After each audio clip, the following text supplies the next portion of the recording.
This is Mel Thompson, and this is another in a series of podcasts about political risk. Bulgaria, a NATO member, is dependent upon Russia for 85% of its natural gas and all of its nuclear fuel. This particular dependency is being threatened by new technologies such as fracking. Forget about how you may feel about fracking from the point of view of a U.S. citizen or a person who lives in the United States. We are strictly focusing on the issue of fracking as it pertains to the dependency between Bulgaria and Russia in this particular case.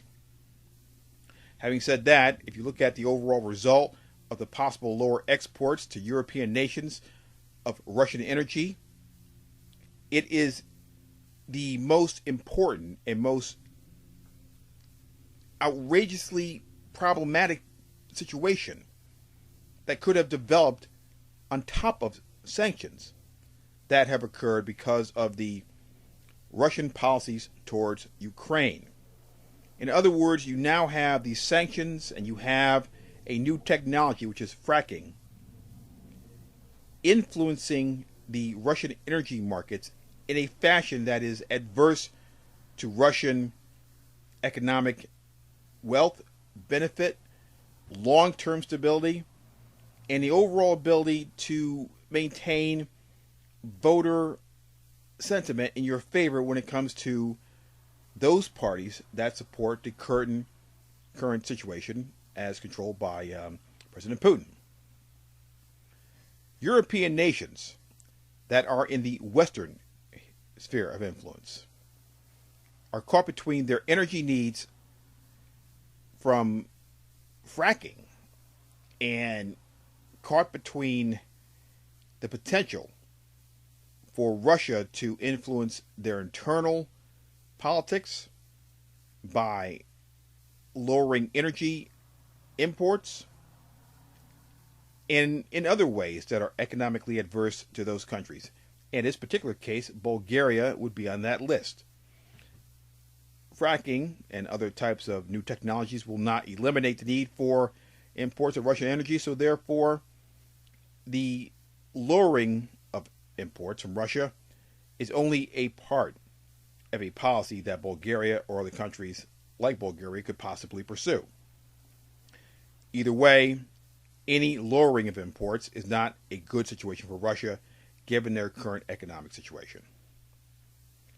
To lower the political risk of energy dependency, U.S. firms such as Chevron have become major investors in shale development in Eastern European nations such as Bulgaria.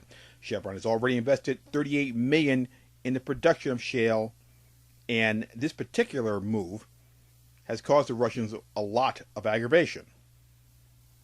They can clearly see how they're going to lose exports.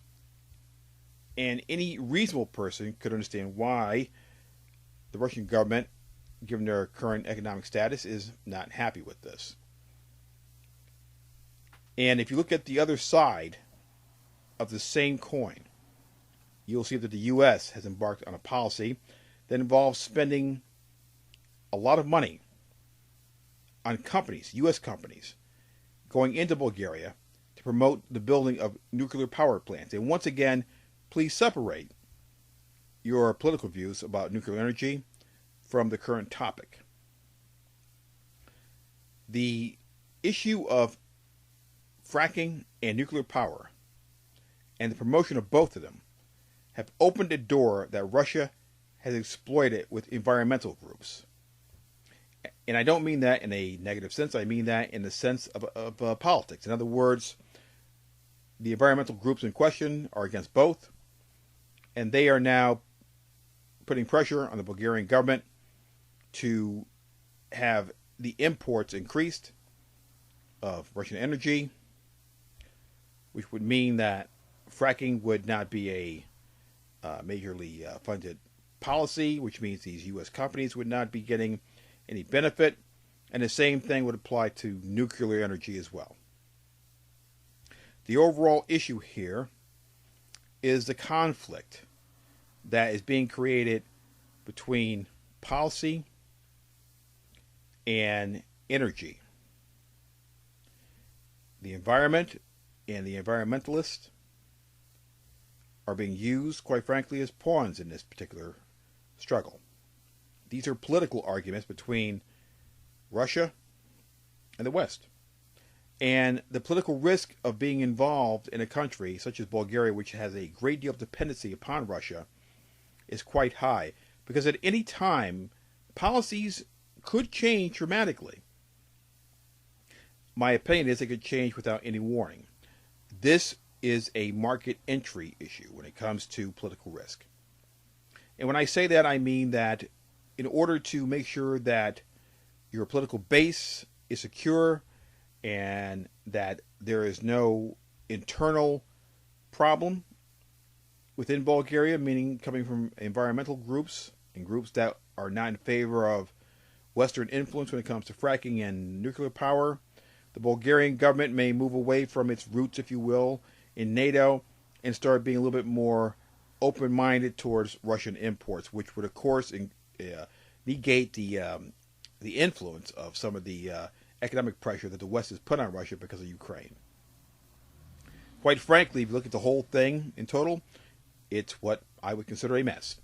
But the bottom line is, when it comes to a political risk, which is the topic of the podcast here, it is a situation that needs to be looked at, appreciated, planned for, but not ignored. In other words, there's no reason to run away from Bulgaria as a foreign investor or a company looking to do business there.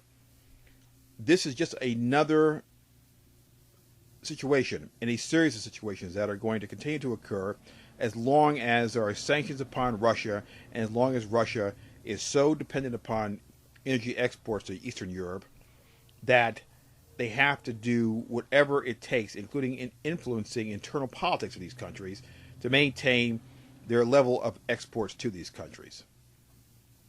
Foreign direct investors and companies that do business in Bulgaria and companies that do business in other Eastern European nations are always going to have, and have probably had this problem for at least the past 25 years as a political risk. Market entry can change at any time when the political situation internally within a country dictates that it must change, or the particular power structure is going to be harmed within their own domestic politics. In other words, lose elections, or perhaps in some cases, which I don't anticipate within a Eastern European democracy such as Bulgaria, a situation where a government would just be toppled. The overall situation in a place like Bulgaria is more or less a domestic problem that pertains to elections. And like politicians in all countries, this is not something as a problem that the ruling powers would like to face or deal with. So they may be forced to, due to political situations within their own domestic policies that have occurred based upon Russian imports and exports of other products to Russia, change their posture towards the West. And in that case, that change may also dictate whether or not certain markets that you now have access to as a foreign direct investor or a company will remain open from day to day, and whether or not you will get in your opinion, a reasonable notice of changes in those market entry rules. This has been Mel Thompson.